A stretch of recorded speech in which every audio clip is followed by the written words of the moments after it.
adakah Tun bersedia memaafkan Datuk Seri Najib seperti mana Tun memaafkan Datuk Seri Anwar Ibrahim? No, different. Saya tak boleh maaf orang yang destroy my party. Itu dia buat. Dia buat betul-betul sampai orang benci kepada UMNO. Orang yang destroy UMNO, saya tak boleh maaf. Sampai bila? Yalah, sampai lepas dan tidak. Saya ingin terangkan, pertamanya kita kena faham dari sudut sejarah yang terkini dan juga rentetan pilihan raya, beberapa pilihan raya sebelum PRU 14. Pada saya, pilihan raya tahun 1999, ya, pada masa itu kemarahan rakyat, terutama sekali orang Melayu, bila perbalahan antara Dr. Mahathir dan Datuk Seri Anwar tercetus. Apa yang berlaku pada masa itu, BN kehilangan majoriti undi Melayu pada masa itu. Dan yang menyelamatkan BN pada masa itu adalah undi orang Cina dan orang India.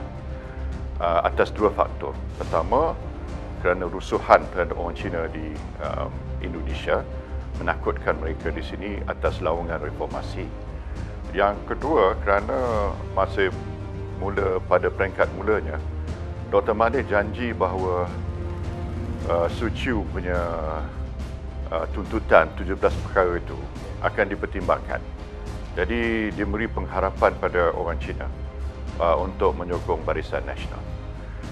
Tapi selepas itu, bila lepas pilihan raya 1999, Dr. Mahathir buat U-turn. Dia kata tak boleh dipertimbangkan dan dia menggelar Suciu ini sebagai kumpulan komunis. Maka rakyat marah pada Dr. Mahathir. Orang Cina lah, khususnya orang Cina marah pada Dr. Mahathir.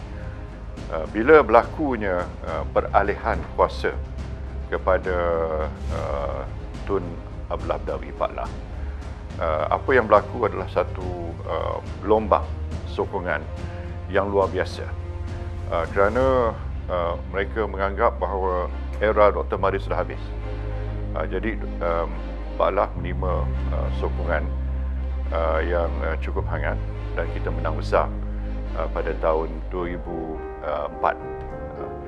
Jadi bila lepas 2004, Dr. Mahathir mula pula menyerang Paklah, dan dia pernah menyatakan supaya menafikan BN majoriti 2/3 dalam pilihan raya itu. Dari ekoran daripada tindakan itu, maka undi BN merosot. Bila merosot, kita hilang 5 buah negeri masa itu, ya, masuk Selangor, Pulau Pinang dan beberapa buah Perak dan beberapa buah negeri yang lain. Merupakan satu tamparan yang agak hebat pada BN. Bila saya ambil alih kepimpinan negara, saya telah melakukan usaha-usaha untuk membetulkan keadaan, dan pada masa itu kita dapat juga memenangi semula lah beberapa buah negeri lah, termasuk negeri Perak kita dapat balik, negeri Kedah kita dapat balik, kita dapat juga Terengganu kita dapat, dan cuma kita tak dapat Selangor dan Pulau Pinang. Tapi kita tak dapat majoriti 2/3. Namun dalam konteks tu, pada masa itu UMNO menang kursi lebih, sampai 89 kursi.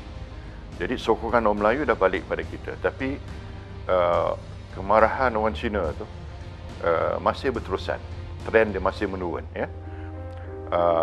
Timbul pada pilihan raya 2018, ya, di mana kita kalah. Masa itu kita tengok trend Cina menolak kita tu sampai ke tahap yang paling maksimal lah. Jadi maknanya apa yang saya nak katakan, bahawa trend pengurangan undi BN ni bukan bermula pada zaman saya. Dia sudah kalau kita tengok pada rentetan peristiwa dia mula pada peringkat lebih awal lagi. Saya dah tegur tentang money politics. Saya kata kalau buat macam ini, parti ini akan hancur. Apa yang berlaku ialah pemilihan pemimpin bukan berasas kepada kebolehan.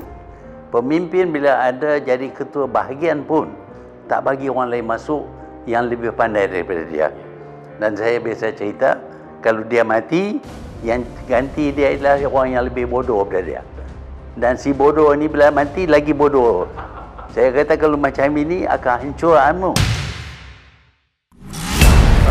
Soal politik wang bukan perkara baru. Kita dah dengar isu ni dilontar dalam Perhimpunan Agung dan sebagainya. Kalau sekali lagi saya nak bawa dalam rentetan sejarah, perspektif sejarah UMNO, politik wang, kemuncak politik wang pada tahun 1993. Kalau kita masih ingat pada masa itu ada wang RM500, ada wang 1000 sekeping kan. Pada masa itu kalau mereka yang jadi perwakilan pada masa itu tentu masih ingat lagi tahun 1993 waktu Dr. Mahathir lagi jadi Presiden Parti, benda isu politik wang ni agak serius dalam parti kita. Dan usaha-usaha telah kita lakukan secara berterusan untuk mengurangkan ataupun menghapuskan politik wang. Saya sendiri melakukan satu perubahan yang agak radikal, di mana selama ini sebelum perubahan pindaan pada perlembagaan UMNO, pemilihan pimpinan parti dilakukan oleh 2,500 perwakilan di Kuala Lumpur di PWTC. Tapi apa yang saya lakukan ialah untuk memperluaskan perwakilan kepada lebih kurang 150,000 dan dipilih di peringkat bahagian. Tujuan utama saya ialah untuk mengelakkan politik wang. Makna saya usahakan. Dan yang kedua, untuk menjadikan UMNO ini lebih demokratik, lebih terbuka. Jadi bukan saja 2,500 orang, tapi 150,000 orang memilih presiden, timbalan. Ya, memang saya pindah perlembagaan tu. Dan saya melakukan banyak perubahan yang lain.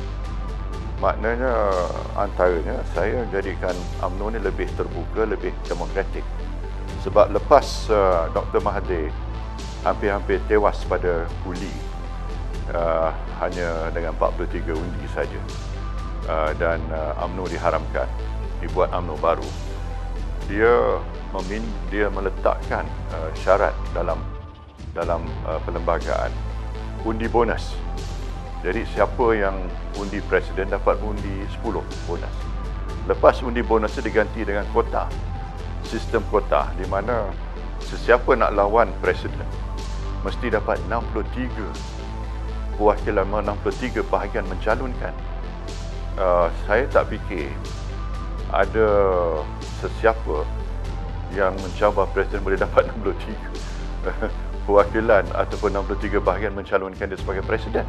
Nak dapat satu bahagian pun susah. Jadi dengan ini maknanya dia jadi macam kalau dalam kita dapat saham dulu pink form lah, mana sure, guarantee jadi Presiden UMNO, dan kalau jadi Presiden UMNO automatik jadi Perdana Menteri. Jadi itu kira jaminan lah yang amat sukar lah. Mustahil pada saya lah bagi orang nak mengalahkan dia. Tapi bila saya jadi presiden, saya pindah perlembagaan di mana kota sistem dihapuskan.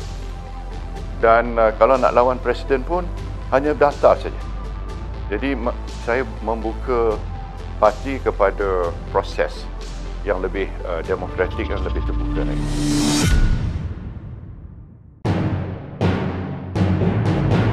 Saya terima hakikat bahawa orang kecam saya. Kata saya ini diktator lah, kuku besi lah, macam-macam. selagi Najib ada di situ, saya dapati cara dia memang cara yang tidak baik. Tangkap orang, masuk orang dalam jil, benda menjadi dilakukan. Sebenarnya zaman Dr. Mahathir selama 22 tahun tu, zaman tu tak ada media sosial. Kalau ada media sosial, lain cerita. Sebab dalam media sosial sekarang ni, sesuatu perkara berlaku tu akan jadi viral dalam sekelip mata, dan semua orang akan dapat tahu. Kedua, zaman tu kerajaan kontrol media. Media outlet semua kontrol. Maknanya ungkapan knowledge is power. Information knowledge kerajaan kontrol. Jadi bila kerajaan kontrol, tak ada alternatif melainkan surat layang dia. Jadi maknanya rakyat dapat maklumat dan informasi yang dikehendaki pada rakyat.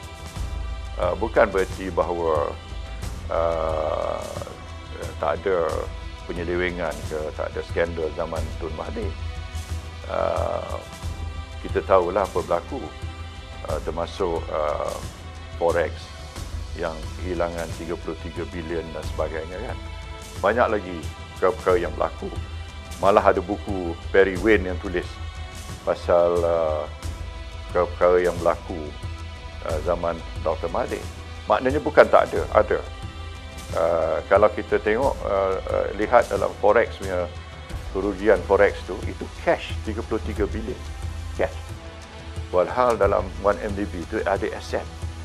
Aset TRX ada, aset Bandar Malaysia ada, 500 ekar aset. Jadi aset tu ada, walaupun hutang besar, aset ada, melebihi hutang. Jadi ini, tapi kerugian forex tu cash 33 bilion. Hilang langsung. Dan 33 bilion pada tahun itu, bukan pada sekarang. Kalau sekarang ni mungkin value dia mungkin 50-60 bilion. Saya yang memasukkan ISA. Itu hakikat sebenarnya. Saya nak tanya, siapa yang saya masukkan bawa ISA? Tapi kalau kita tengok dalam segi sejarah, ada dua peristiwa besar zaman Dr. Mahathir jadi Perdana Menteri di mana dia gunakan ISA sepenuhnya. Satu, Ops Lalang dalam tahun 1987, di mana 100 lebih pemimpin politik ditahan bawah ISA, termasuk Kit Siang, Guan Eng, Kapal Singh, Mat Sabu dan sebagainya. Itu satu peristiwa yang hari ini ramai anggap sebagai satu peristiwa hitam dalam sejarah politik negara kita. Dan akhbar diharamkan, tiga termasuk Star, Sinju, Watan tak silap saya. Lepas tu dalam tahun 1997 saya ingat, dengan isu waktu pergeseran dengan Anwar Ibrahim, juga ISA dilakukan. Termasuk Anwar sendiri pun diletakkan bawah ISA. Dan beberapa pemimpin UMNO hari ini pun di bawah ISA. Jadi, dan PKR semua ramai dah masuk pada tahun 1993. Sebab tu bila saya ambil alih, saya kata ISA ni terlalu tidak demokratik, undemokratik undang-undang, dan tidak memberi hak asasi kepada seorang itu sebab ditangkap tanpa boleh dilakukan rayuan dan sebagainya kepada pihak yang ketiga. Jadi saya fikir sudah masanya sudah tiba untuk kita repeal, kita masukkan ISA. Sebenarnya saya rapat dengan Najib, Datuk Seri Najib, Datuk Seri Najib, Datuk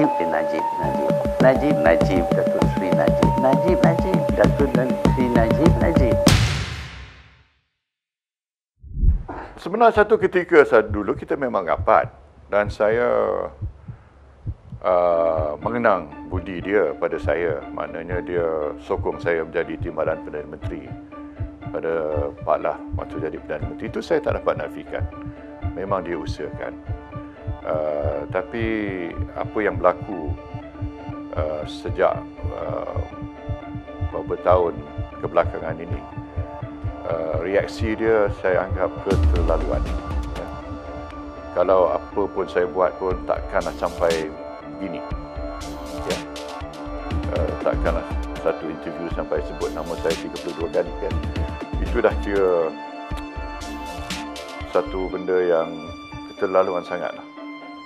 Yang mula dia tulis surat pada saya, dia tak sebut isu 1MDB. Dia kata dia tak setuju dengan dasar-dasar saya. Dia tarik sokongan daripada saya sebab dia tak setuju dengan dasar-dasar saya. Itu saja disebut. Dia tak sebut hal lain. Malah dia tak terangkan apa dasar yang dia tak setuju. Kan? Jadi sampai hari ini saya cuma boleh andaikan sajalah. Tapi kalau kita lihat barangkali lah sebab dalam pemilihan parti di mana anak anda dia kalah jawatan naib presiden, dia menyalahkan saya. Walhal saya tidak pernah mau menyekat Datuk Mukris daripada apa-apa jawatan. Malah saya tanya dia di Alostar waktu dia jadi Menteri Besar sama dia nak bertanding apa jawatan. Dia kata dia nak bertanding majlis tertinggi saja, tak ada lebih pada itu. Jadi bila dia beritahu saya dia bertanding majlis tertinggi saja, saya balik Kuala Lumpur, saya sokonglah incumbent. Incumbent masa tu Datuk Zahid, Datuk Syafiee dan Datuk Isyamuddin, sebab ketiga-tiga ni baru satu penggal saja. Dan Mukris pun belum menang jawatan majlis tertinggi lagi atas tiket sendiri. Dia dilantik dan dia baru jadi Menteri Besar Kedah. Jadi pada saya, kalau dia boleh tunjuk prestasi yang cukup baik sebagai Menteri Besar dan dia dapat mempertahankan Kedah sebagai negeri yang dikuasai oleh Barisan Nasional, maka round selepas ni dia layak bertanding naib presiden. Tak pernah dalam sejarah kita orang bertanding naib presiden tanpa memenangi jawatan majlis tertinggi. Itu pada fikiran saya. Sebab tu saya tidak menolak Mukris, tapi Dr. Mahathir mungkin menganggap saya menyekat peluang anak dia untuk naik dalam politik. Apabila dia sudah jadi Perdana Menteri, dia bertukar. Umpamanya isterinya pada mula amat dimarahi oleh orang kerana dia cuba tonjol diri dia. Waktu yang dia ternampak buruk sekali ialah apabila didedak tentang barang-barang yang terdapat di pavilion. Pada masa itu orang sedar bahawa ini memang benar. Ya, saya tak dah menafikan salah satu daripada faktor, sebab saya dah sedar atas perkara ini. Sebab itulah sejak kita kalah tu saya dah minta isteri saya dalam keadaan low profile, diam di rumah, jaga cucu, biar saya turun medan buat kerja. Sebab saya tak nak orang mentafsirkan yang mungkin atas sebab-sebab tafsiran tu tepat ke tak tepat tu, itu soal lain. Tapi soal ialah balik pada pokok dalam politik ni, persepsi kan. Kalau dia orang persepsi dia macam itu, apa kita nak cakap pun dia takkan terima kan. Perlu saya jelaskan bahawa penggeledahan di pavilion itu, pertamanya dari segi wang cash yang disita tu, adalah merupakan wang sebahagian besar tu kepunyaan UMNO. Kita baru saja selesai PRU 14 dan dalam PRU 14 ni kita bertanding 2 222 parlimen, 505 DUN. Sudah tentu memerlukan kewangan yang agak besar. Perkara ni Dr. Mahathir pun tahu. Dia tahu. Dia bukan tak faham benda ni. Itu sistem kita. Mana-mana parti politik mesti ada dana pilihan raya. Pembangkang pun mesti ada. Kan? Kita mana boleh main cek waktu pilihan raya. Kita kena main wang tunai. Dalam apa keadaan, macam-macam keperluannya, besar keperluannya. 222 parlimen, 505 DUN dan 13 parti komponen Barisan Nasional. Parti bukan selain pada UMNO pun minta kita bantu. Jadi ini semua adalah merupakan wang, hampir semua wang pilihan raya. Dan sampai hari ini mereka tak dapat buktikan kononnya ini wang 1MDB. Tak ada bukti. Tapi dia masih terikat dalam sistem mahkamah, makan masa sebab soal teknikal dan sebagainya kan. Selain daripada itu ada barang-barang lain tu yang personal, termasuk hadiah perkahwinan anak anda saya pun disita. Apa kena-mengena dengan 1MDB? Walhal hadiah itu dalam kotak. Termasuk juga hadiah saya sebagai ketua kerajaan menerima daripada King Abdullah, King Salman, Amir Qatar, daripada Sultan Brunei dan lain-lain lagi yang saya simpan, bukan tujuan nak pakai sendiri tapi nak tunjuk satu hari dalam galeri. Sebab ada barang-barang tu memang tak boleh pakai pun. Terlalu ialah indah sangatlah pun, terlalu tinggi nilainya, tak boleh saya pakai. Tapi saya nak letak sebagai sebahagian daripada galeri, orang ramai boleh tengok lah. Sebab itu ada menceritakan sejarah Malaysia jugalah dalam masa kepimpinan saya. Ada barang-barang tu yang merupakan hadiah waktu hari jadi dan sebagainya, dan hadiah daripada keluarga menantu saya punya mak. Besan saya ni pernah berkahwin dengan orang yang antara terkaya di Kazakhstan. Dia ada kemampuan. Jadi ini semua tak diambil kira. Jadi bila dipaparkan barang tu, seolah-olah inilah harta yang begitu besar yang nak mencacatkan ataupun nak mencemar imej saya. Jadi sebab itulah ini mainan, saya anggap ni sebagai mainan politiknya. Tapi hakikatnya barang-barang ini tak ada kena-mena dengan 1MDB sama sekali. Najib satu malam tu jawab kepada saya, cash is king. Saya terkejut.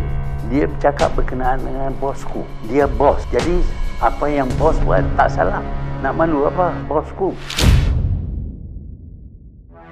Tabiat Tun ni dia suka ulang satu perkara tu walaupun tidak benar. Walaupun sudah diberi penjelasan berkali-kali, tapi dia akan ulang. Barangkali dia percaya pada teori Goebbels. Goebbels kata kalau satu pembohongan tu diulang banyak kali, dia akan akhirnya terima sebagai kebenaran. Barangkali lah. Saya nak jelaskan bahawa cash is king ni bukanlah bermakna saya gunakan wang untuk beli undi. Sebab saya punya falsafah ekonomi berbeza dengan Tun. Ya. Saya punya falsafah ekonomi ialah untuk menggunakan hasil negara dan kita tolong mereka yang miskin ataupun kumpulan B40 terutama sekali, supaya jurang pendapatan antara mereka B40 dan yang kaya itu dapat dirapatkan. Satu ya. Yang kedua, saya anggap ini sebagai satu suntikan kepada ekonomi tempatan. Ya. Satu suntikan. Kalau kita bagi BRIM, katalah pada satu daerah, 26 juta pada satu daerah, katalah setahun dia dapat BRIM. Jadi permintaan daripada rakyat di dalam daerah itu bertambah 26 juta setahun. Jadi rakyat ada kuasa pembeli. Kita tahu apa-apa kegiatan ekonomi mesti bermula dengan kuasa pembeli. Bila ada kuasa pembeli, kedai ada pelanggan, orang boleh membeli belah, hatta pasar minggu pun meriah kan sebagainya. Jadi dengan itu kitaran ekonomi tempatan tu lebih rancak. Jadi dengan ini domestik ekonomi kita akan berkembang.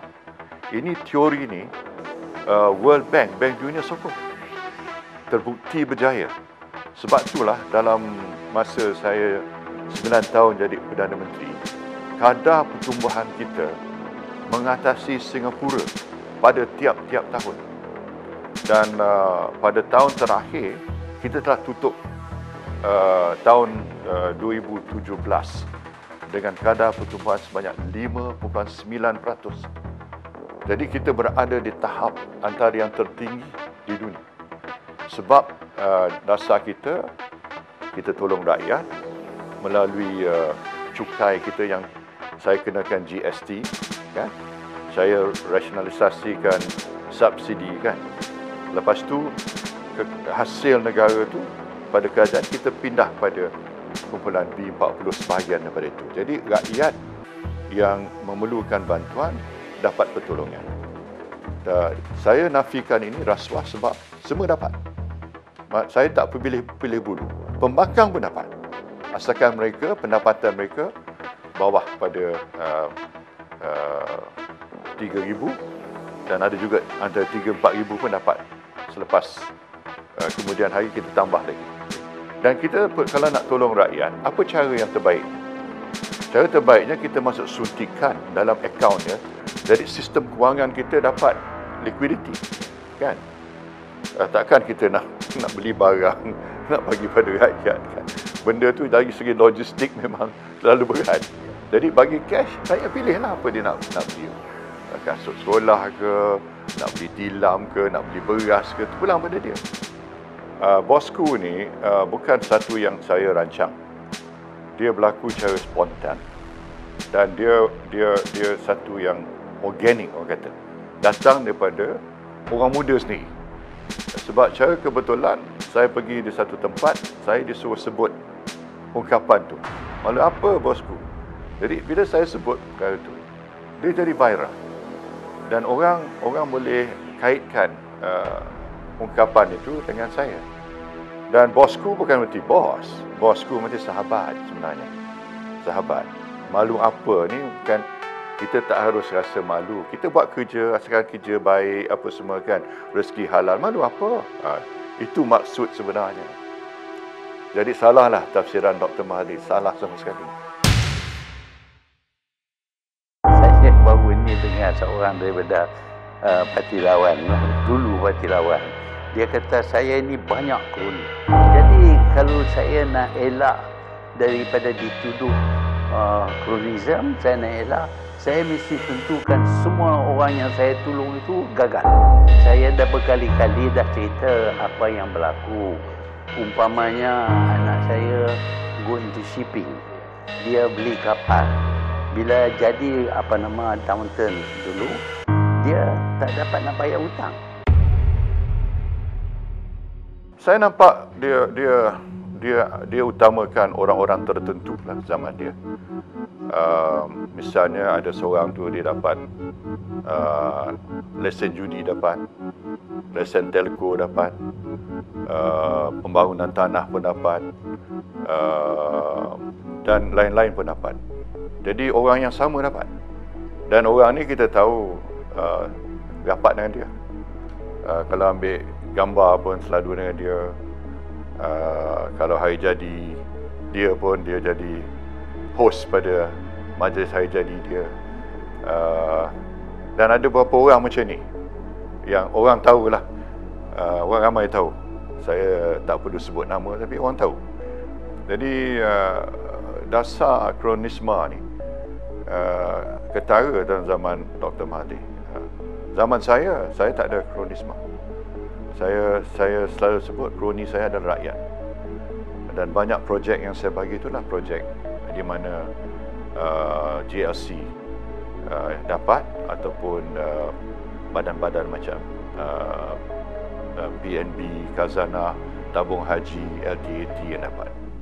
Dia kata dia tak benarkan anak dia berniaga. Tapi kemudian tu dalam interview yang sama dia kata pula dia terangkan pasal isu bailout MIC. Ini maknanya anak dia berniaga lah. Yang kedua, kita pun tahu bahawa seorang daripada anak dia, Datuk Mokzani, pernah disenaraikan sebagai orang yang ke-9 terkaya di Malaysia dalam Forbes list, menghampiri 5 bilion harta. Maknanya 5 bilion tu mestilah melalui perniagaan. Kalau tidak, macam mana dia nak kumpul harta 5 bilion? Dan orang pun tahu senarai syarikat-syarikat awam, public listed company yang dikuasai ataupun ada sebahagian besar daripada saham tu dimiliki oleh dia dan keluarga Ananda Dr. Mahathir. Itu public knowledge lah, macam Pantai, Tongkah dan sebagainya, Opcom. Jadi banyak syarikat-syarikat yang public listed company yang dimiliki, dikuasai oleh anak-anak dia. Padahal saya yang dituduh sebagai pencuri, penyamun, anak-anak saya tak ada menguasai public listed company. Tak ada langsung. Nak kata DAP kuasai saya ataupun kuasai Melayu kabinet, tak ada. Daripada belum kita menang, saya kata tak boleh buat. You cannot abolish toll. Bila dah jadi kerjaan, baru tahu tak boleh buat.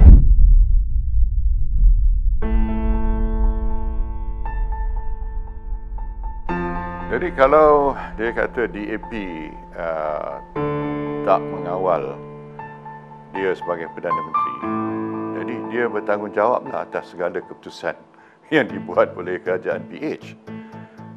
Keputusan-keputusan yang dipertikaikan, seperti menjual aset-aset kita, umpamanya. Kenapa aset kita dijual? Keputusan dia jarah duit Petronas sebanyak 102 bilion, di mana bila saya berhenti sebagai Perdana Menteri, saya meninggalkan wang tunai dalam Petronas 170 bilion. Tapi waktu PH dijarah 102 bilion. Kan? Jadi banyak lagi keputusan, termasuk keputusan tidak menunaikan manifesto mereka. Manifesto janji-janji yang mana Dr. Mahathir dalam interview tu kata, waktu mereka bincang soal manifesto tu, dia dah tahu bahawa pemansuhan tol tu tak boleh lakukan. Ya? Tak boleh lakukan. Tapi dia tidak larang bab itu dimasukkan dalam manifesto. Maknanya apa? Maknanya dia bersubahat dalam penipuan pada rakyat. Maknanya dia dah tahu tak boleh dibuat, tapi dia sanggup mengisytiharkan manifesto sebagai manifesto PH, dan dia memberi gambaran seolah dia menyokong, dan akhirnya walaupun dalam hati dia tahu tak akan dapat dilakukan. Jadi janji-janji ini dapat memikat hati pengundi-pengundi lah. Mereka kata tak apalah, kali ini kita bagi peluang, kita nak tengok sama ada mereka boleh beri kita apa yang mereka janjikan. Terutama sekali anak muda. Anak muda dengan janji pemansuhan hutang PT-PTN ini menyebabkan mereka boleh katakan berderu, boleh katakan menyokong Pakatan Harapan. Jadi maknanya dia bersebahat dalam pembohongan pada rakyat. Jadi ini implikasi daripada apa yang dia sebut dalam interview tersebut. Najib perform worse than Pak Lam. No, different. Saya tak boleh maaf orang yang destroy my party. Pak Lam dia bilang.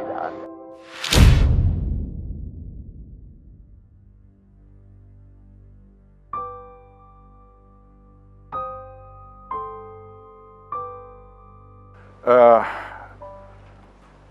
pada amalan agama saya, memaafkan seorang itu adalah sesuatu tuntutan agama kita.